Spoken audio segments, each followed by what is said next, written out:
Dalam kosmologi spiritual Nusantara, buang sial atau yang lebih dikenal dengan istilah ruatan atau buang sengkolo bukanlah sekadar ritual mistis buang-buang waktu. Ini adalah sebuah teknologi spiritual warisan leluhur yang sangat logis jika dilihat dari kacamata energi dan keselarasan alam. Hame Mayu Hayuning Bawana. Berikut adalah narasi detail mengenai esensi, konsep, dan manifestasi dari ritual buang sengkolo dalam perspektif spiritual Nusantara. Pertama, memahami sengkolo bukan sekadar sial bagi masyarakat Nusantara. Sial bukanlah nasib buruk yang datang tanpa alasan atau kutukan dari luar diri. Sial adalah akibat dari adanya Sengkolo adalah energi negatif, residu karma atau ketidakselarasan, getaran, vibrasi dalam diri manusia yang menyumbat aliran rezeki, jodoh, kesehatan, dan ketentraman hidup. Sengkolo bisa ibaratkan sebagai debu tebal yang menutupi cermin jiwa pancaran aura. Ketika cermin itu kotor, cahaya kehidupan tidak bisa memantul dengan baik.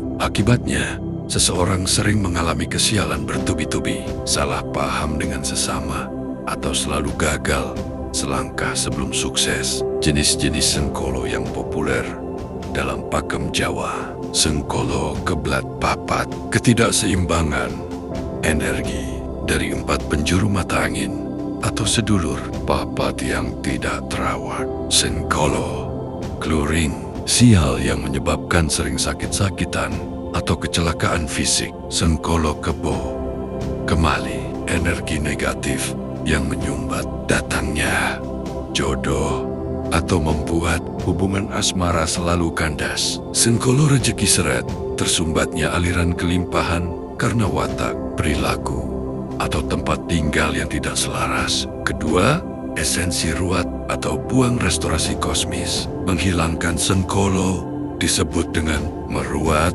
membebaskan, atau mengembalikan ke bentuk semula. Spiritual Nusantara mengajarkan bahwa manusia adalah mikrokosmos, jagat cilik yang harus selalu selaras dengan makrokosmos, jagat gede atau alam semesta. Ketika manusia melakukan kesalahan, baik lewat pikiran, ucapan, atau tindakan, atau membawa beban karma leluhur, keselarasan itu rusak. Ritual buang sial adalah proses pembersihan wadah spiritual, reresik diri. Tujuannya bukan untuk memanipulasi takdir, melainkan untuk membersihkan diri agar frekuensi energi manusia kembali murni, sehingga hal-hal baik yang sudah disediakan alam semesta bisa masuk tanpa hambatan. Ketiga, media dan simbolisme dalam ritual Nusantara. Masyarakat Nusantara sangat cerdas dalam menggunakan simbol. Mereka menggunakan elemen-elemen alam sebagai media transmutasi energi negatif. Beberapa media yang sering digunakan antara lain air banyu Perwitasari, air 7 sumber. Air adalah penyerap memori dan energi yang luar biasa. Siraman atau kungkum berendam melambangkan penyucian lahir dan batin, melarutkan kotoran spiritual menuju bumi.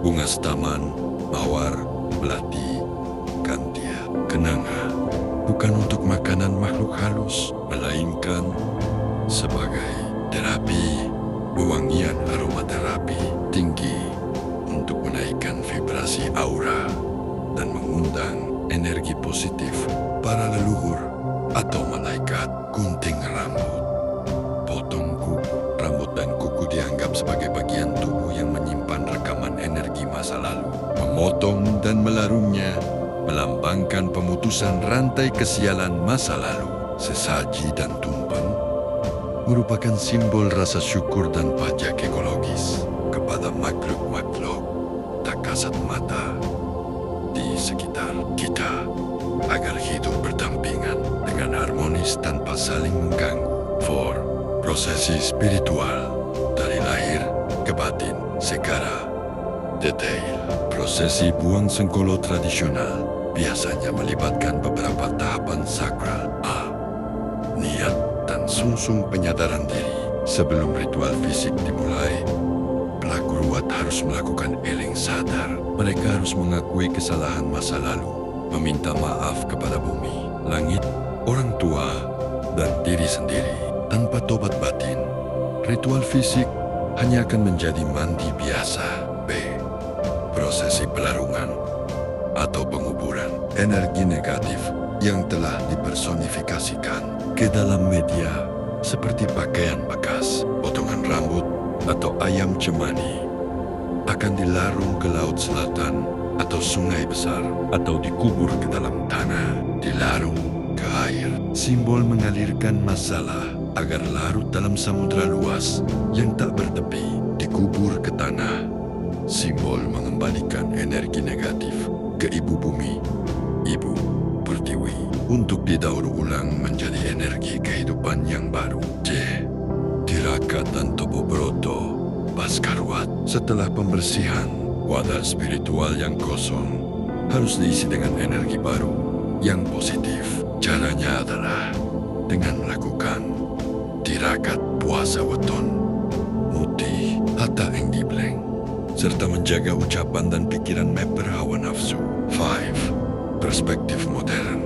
Logika di balik mistis jika diterjemahkan ke dalam konteks modern atau asterisk quantum physics. Asterisk, buang sengkolo sebenarnya adalah proses pemberian medan elektromagnetik aura manusia. Ketika seseorang dilingkupi pikiran buruk, rasa bersalah, atau trauma sengkolo, medan energinya menjadi kacau, low vibration, sesuai hukum tarik-menarik, law of attraction. Vibrasi rendah ini akan menarik kejadian-kejadian buruk sial melalui ritual ruatan yang melibatkan elemen alam, doa yang repetitif, mantra, atau disikir, dan keyakinan psikologis yang kuat. Otak manusia masuk ke gelombang alfa atau theta. Pada titik inilah restorasi energi terjadi. Vibrasi naik, pikiran menjadi tenang, dan keputusan hidup menjadi lebih jernih, sehingga kesialan pun menjauh. Kesimpulan, buang sengkolo dalam spiritual Nusantara bukanlah bentuk keputusasaan, melainkan sebuah bentuk hadiah spiritual yang holistik, sebuah kesadaran bahwa untuk mengubah nasib di dunia nyata, seseorang harus terlebih dahulu merapikan dan membersihkan kerajaan spiritual yang ada di dalam dirinya sendiri.